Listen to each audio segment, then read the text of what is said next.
This is Pet Life Radio. Let's talk pets. Welcome to the Human-Animal Connection Show, where we believe we can communicate with all animals. Join us as we explore the 33 principles and healing methods of the human-animal connection. As animal lovers, we know that you share our commitment to making the world a kinder place for all creatures. Together, let's embrace the transformative healing power of the human-animal connection. Hello, everyone. It's Jeannie Joseph. I am the Executive Director of the Human-Animal Connection and your host for this podcast. I am so happy to have Stephanie Banks. She is a highly sought-after intuitive channel who helps people connect at the soul level with their animals and loved ones on the other side, including plants and spirit guides. And today we're going to talk about worms. These are the hidden healers beneath our feet. We are really excited to explore. This is probably something most people haven't thought much about, but we're going to first tell you a little bit about worms, and then we're going to talk to them directly, which is going to be just so much fun because they have just an amazing kind of intelligence that's something that we've long underestimated. So, Stephanie, welcome to the show. Thank you, Jeannie. I know I'm so happy to be here, and I'm so excited for the topic because you and I just started geeking out just a minute ago as we were doing a little bit of research to educate ourselves about the wonder of these creatures, right? The great alchemists of the planet.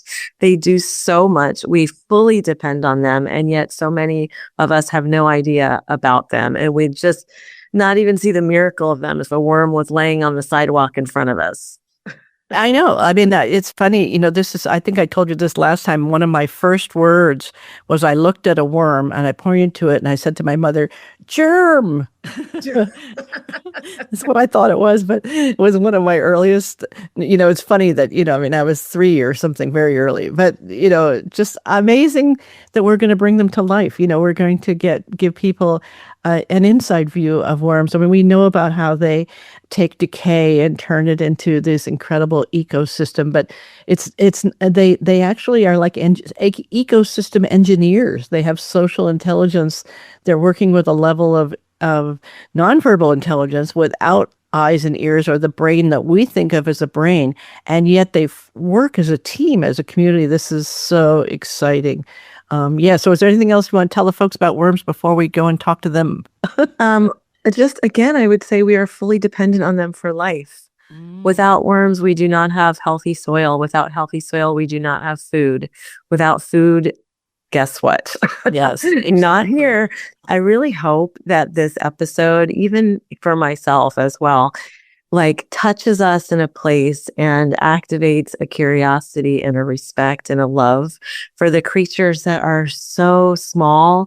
They are almost always ignored, almost always under celebrated, under recognized. And here we want to. Our point today, Jeannie and I, is to elevate our awareness and activate our love for all the creatures. And we're starting with ones that are perhaps the most forgotten.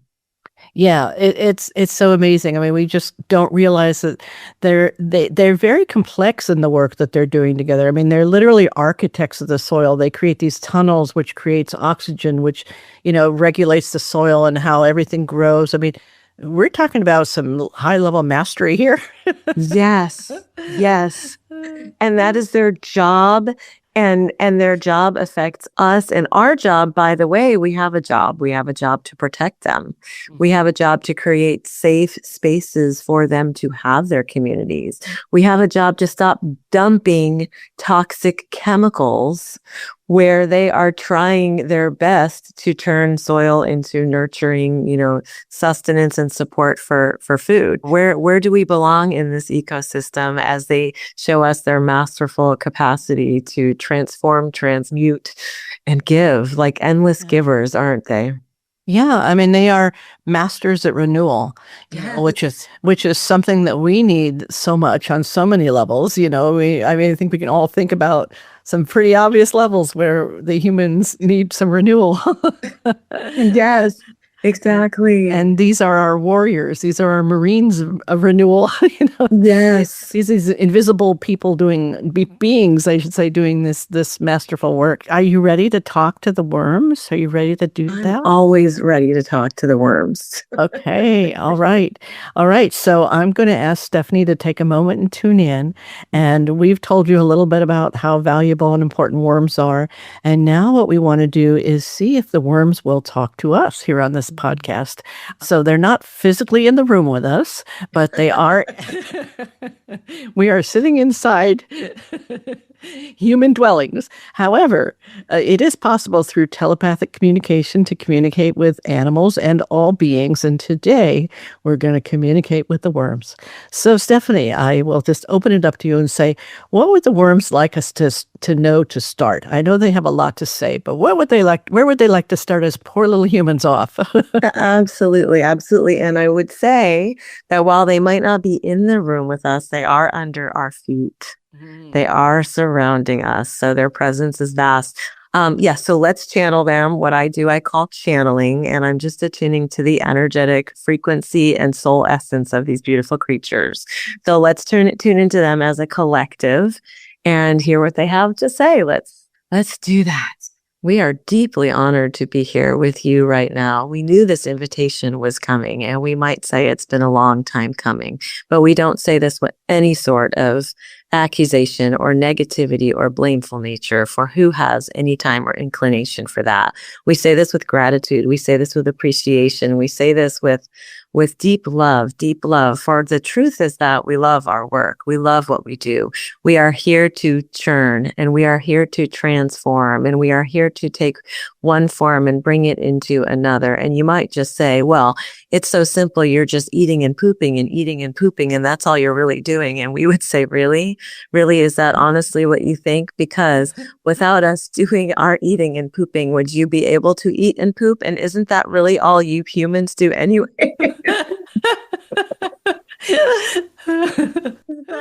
So with joy and with laughter and with playfulness, we invite you into our world. Come in a little closer. That's right. You will want your eyes to adjust. There is darkness here. There is meant to be darkness here. We work best, of course, in the shadow, without the light. It is not that we are averse to light. It is that we work best with absence of light or limited light. And we suggest to you, maybe, perhaps just maybe you want to try this as well. For the humans, for whatever reasons, have been trained to fear the darkness. They have been trained to be averse to it. They have been trained to turn away from it. And yet we would propose that some of the most exquisite transformation occurs in shadow, does it not? Some of the most incredible work happens under cover of night, under the absence of light. And so we're going to invite you into this shadowy, glorious space that we inhabit, so you can shed what you need to shed, so you can be who you need to be, so you can feel what you need to feel. It is always what we are doing. We are feeling our way. We know who is present and what is present around us because we can feel it. We can feel it through vibrational sensitivities. We can feel it through the shift of temperature. We can feel it through the change in moisture. We can feel it through a very, very highly attuned sensory and sensitive system. And we would venture a guess that you would very much love to fine-tune your own sensory systems so you can know more clearly, more fully, with greater trust what is coming your way. For if you knew that dangerous vibration was coming closer, you would know to move away. If you knew that those who had, well, for example, in the human realm, malintent or dense energy or challenging vibrations were moving into the field, you would start to scan, wouldn't you? You would start to look for where you could have more space, where you could claim your space, where you could do your work and be yourself and offer what you have to offer without any threat. That's what we do. We don't think about it. We don't have to think about it. We gain information. We trust the information that is coming our way. We have never, ever, ever, ever been led astray from the vibrational information that we are able to perceive.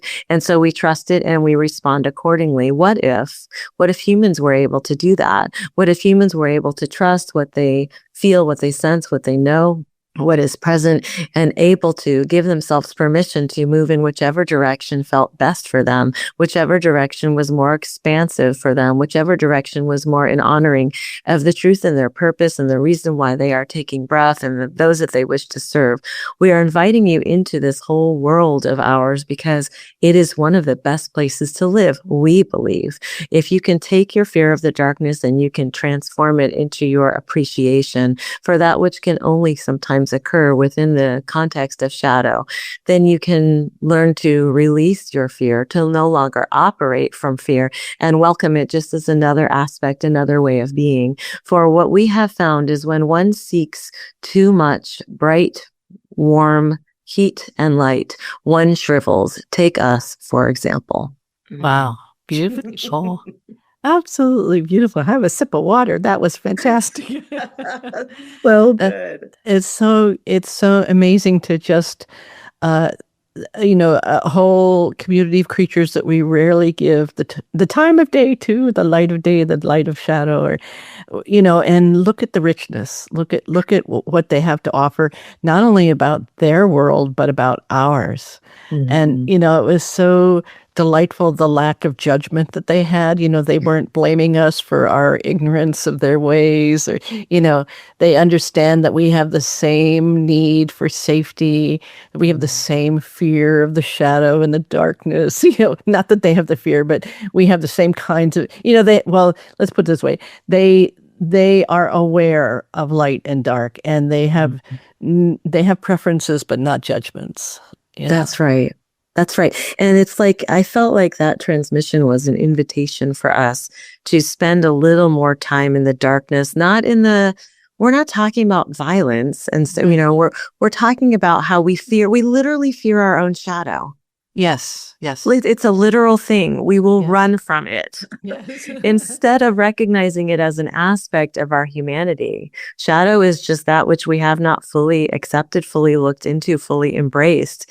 And they're not running from that. They're doing all of the best work within the shadow, within the darkness. So what a beautiful reframe. Mm-hmm. It is wonderful. It is wonderful. And for us as humans to recognize that if we're going to have light, we're going to have shadow. Yeah. And to not assume that one is better than another, that they coexist, they're co-equals. Yeah. The power of the shadow and the power of the light. Yes. And I love how at the end they said, if you seek, if you're too much in brightness and heat, mm-hmm. you shrivel. And I think about the time, my teenage years, when I would bake my body in the sun, right, to try to get a darker skin tone or something ridiculous like that.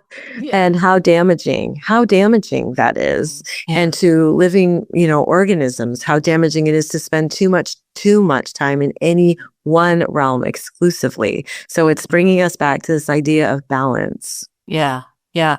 And I just had to pick up this one other thing too, when the worms were talking about eating and pooping, because we go eating, oh good, poop, oh bad, but it's like we don't see the unity of that. You know what I mean? I have two miniature donkeys, two therapy donkeys in my backyard, which means that every day, 3 times a day, I deal with a lot of poop. Yes. You know what I mean? And I've taken to recognizing that this chore of picking up the poop, which I must do, otherwise the flies will take over. It's a spiritual, practice. It's like I could do it mindlessly, which would get the poop up. But if I do it with the recognition that this is, an experience of oneness, that poop is as glorious as hay in its way. You know what I mean? Poop is hay that's been through the digestion process. Yes. And if you lived with near a lot of farms, they might pay you for your poop. I wish I could find a farm that wanted my donkey poop because it's so pure and clean. They only eat hay, occasionally some mint and an apple or a carrot, but it's such pure poop. Exactly. I mean, this is the beauty of it, right? It grows things, and that's the whole point. Yeah. Yeah. And yet if I ignore it, if I were to go a day without picking it up, it would be horrible, So there's there's a dance with poop. I There guess. is absolutely. It's kind of like water. If water stagnates and it does not flow, then you have disease and you have illness, and you have parasites and all the things. But when water is in flow, when poop is in flow, we have, that's the healthy way to have things. So I'm gonna manifest a farm that is so happy to have your donkey poop and will even pick it up. Yeah, that would be just so delightful. That would be a beautiful thing.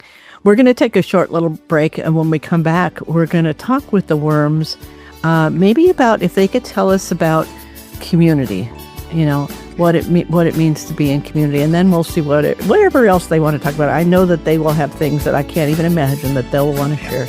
So we will be right back in just a moment. Don't go anywhere.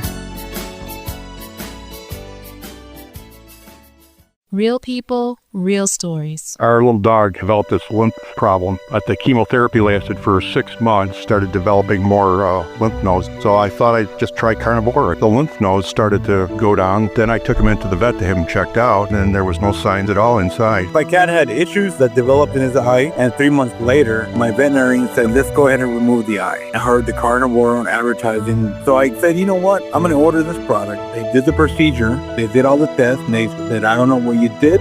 This product saved his eye.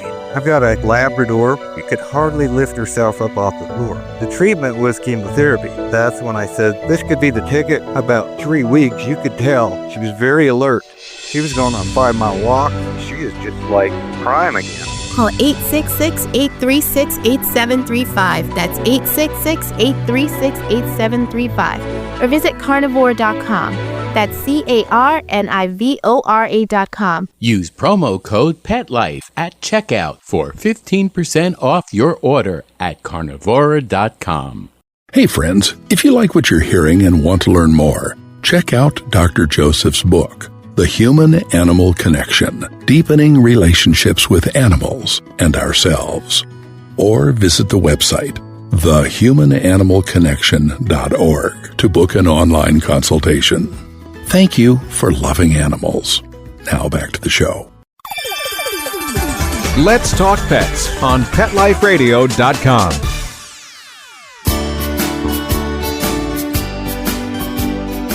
Welcome back to the Human-Animal Connection, where we're talking to the architects of the universe. And that would be worms. I'm speaking with Stephanie Banks. She's an intuitive channeler, and she connects with all beings. And today we are having a get up close and personable, deep conversation with worms.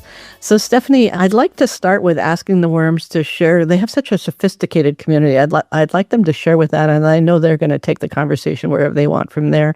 But we'll start with, so worms, what can you tell us humans who are struggling with community, especially now in these days? We are having a very challenging time with community. What can you tell us about community and how you do it? Beautiful. Okay, let's ask them. Well, do not take this as judgmental, please, but we have a consensus here, and our consensus is that we believe you all talk far too much. Speaking of podcasts, no, but not like an exception for this one. No, we understand and we respect the need for this type of communication, but we do believe that it has been puffed up, overdone, because you find yourselves unable to be in silence and unable to be in community without verbalization, without speech, without expression of language. You are simply unable. As far as our observations can take us, it seems that you are in deep resistance or perhaps even unable to communicate without these constant sounds, phonemes, words, statements, sentences, paragraphs, etc. Now, if you were, let's just say if you were to observe how we are in community, for example, which is clustered quite proximally in some ways, very, very closely packed together, you might consider us to be. You certainly would say, perhaps we do not wish as humans to be so clustered, so close, so cloistered together. But we would say, well, that is how we have our best conversations. That is how we are able to have our greatest communication, for we rely on these back and forth expressions of reciprocity and communication from one another, and we do not have to tap it out as in Morse code. We do not have to create sound. We do not have to formulate words or design language or find ways to meet others through attempts to match their language. We are close and we get to do our exchanges and our communication in this way. So we're going to make a suggestion to you. If you can find opportunities and those who are willing to experiment with you in this way, opportunities to be in proximity to other humans who are willing to enter into states of silence. And this does not mean they are distancing themselves from you. In fact, the agreement is that we can be as close as we wish to be. We can communicate and engage as much as we deem delightful to us. We just will not utilize speech. We just will not be verbal. We will find other ways. And this allows you to tap into an area of creativity and open-heartedness, if you will, and open-mindedness for sure, and playfulness. Now, you may not know about us how much we love to play, but we can tell you right now, we love to play. And you may see our playful nature if you were to sit in observation with us for long enough. Oh, sure, it looks like we are all work and no play, but that is not at all the case. We love being in these bodies. We love being wiggly, as you say. We love having this sort of freedom of movement. And when the area, the ground, the space around us is moist, so that our skin can do the exchanges of moisture and gases that it optimally is designed to do, well, everything just feels so good. And when one feels so good, they want to be more playful. And when one is more playful, they are experiencing more joy. So just in case you wondered, do you all experience joy? The answer is yes. Yes, we do. But anyways, back to you, dear humans. Are you willing? Are you willing to gather in community? Keeping in mind that community can be a total of two individuals can constitute a community. And with that other individual, are you willing to trust one another as safe presence? And if so, what are the vibrations you can deliver? What are the expressions you can offer? For you would have facial expressions, and that could be great fun and enormously playful. Play with that. And can you bring joy? Can you bring joy to the exchange? And how would you get your basic needs met from this other if you do not have words or language? Because guess what? We are always getting our basic needs met all of the time. And it is not because we are working on an individualistic platform. We are actually working in community. That's the whole point. So, dearest humans, we say with so much love, are you willing to shut up?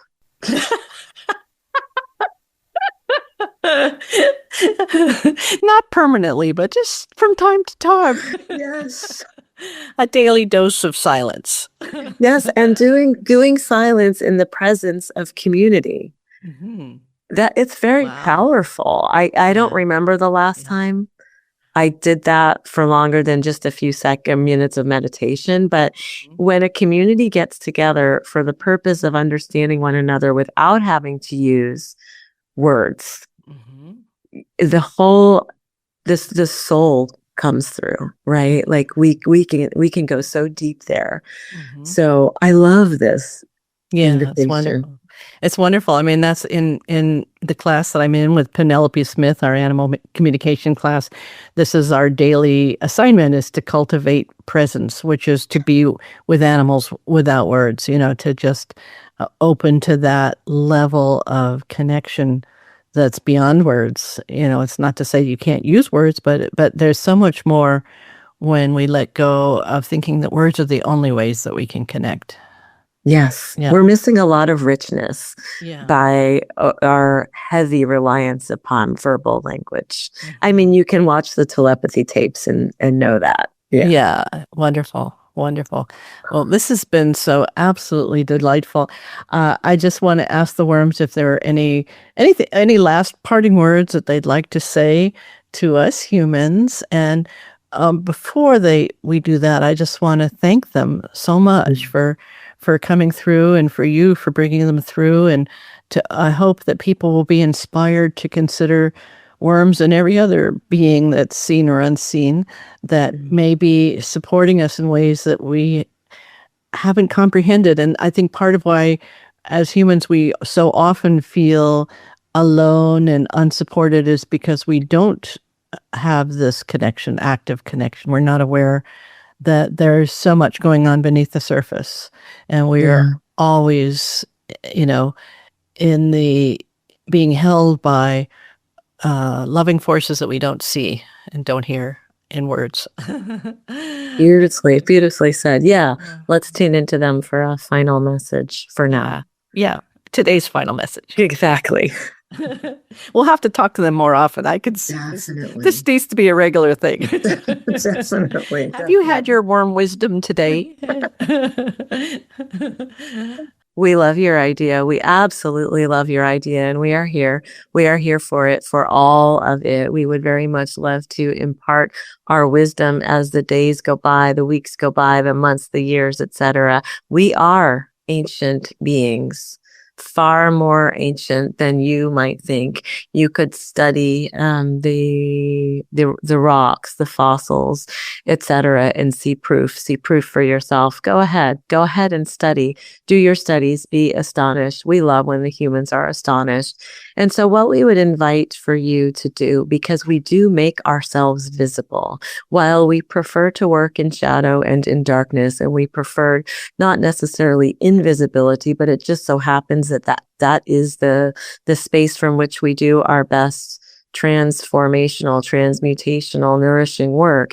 We do make ourselves visible, or shall we say that the forces of nature make us visible. And so when you see a hard rain and we must come to the surface for our air exchange, or we are washed to the surface through the pressure of water, then you can see us, then you can have sightings of us. And guess what? We sometimes need some help. We sometimes need some support. We do not prefer to be stepped on. We do not like to be squished and flattened. Of course, this is common knowledge, you would say.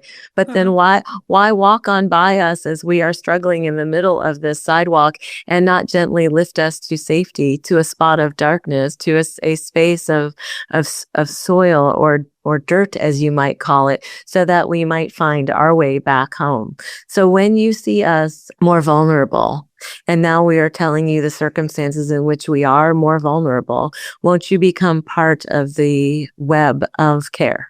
Won't you become part of those who are awakened to notice the smallest of the creatures, the most vulnerable of those? Won't you put your fears aside? I mean, come on. The fact that humans fear us is so laughable. Well, we are still giggling about it. It is absolutely unfathomable to think of what harm could a worm do to a human. What is that fear really all about? It is conditioning, dearest humans. And the good news about that is whatever has been conditioned, you can uncondition. Whatever has been learned can be unlearned. So we are inviting you, get closer, stoop down.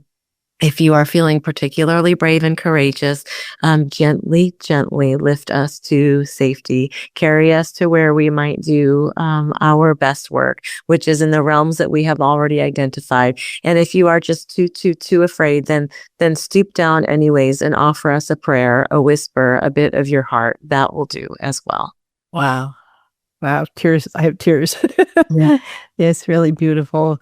It's so wonderful to just realize that as humans, I think it's easy to feel alone in the universe, because we think it's just us or something, and just to see there's this whole, I don't want to use the word magical, but I'll use the word magical because I can't think of a better word, but there's this whole magical realms of other beingnesses, and it's so lovely. It's so interesting how we are conditioned to be afraid of different life forms that we don't understand. And little wiggly things scare us, It's so silly.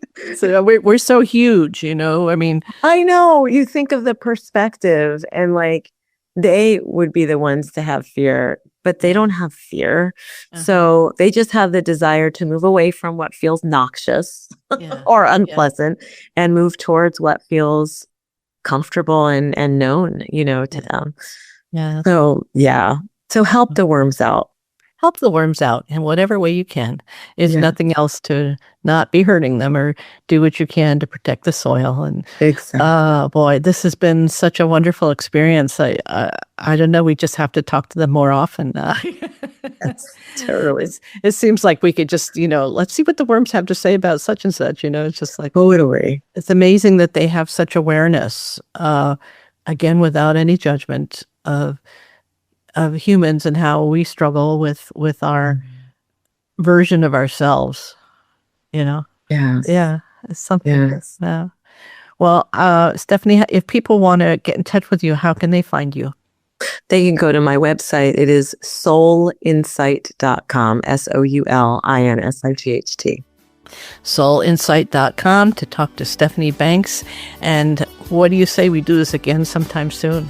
For sure. I never want to stop talking to worms. All right. Thank you so much. Thanks, Jeannie. Well, this has been delightful. We'll see you again on another episode of The Human Animal Connection. Aloha for now, and thank you to the worms. Thank you for tuning into the Human Animal Connection Show. Please visit our website, thehumananimalconnection.org. There you can sign up for our free email newsletter, book a consultation, or check out our blogs and resources. Our best-selling book, The Human Animal Connection, is available on Amazon, and your donation of any amount keeps our nonprofit organization providing life-changing services. Let's Talk Pets, every week on demand, only on PetLifeRadio.com.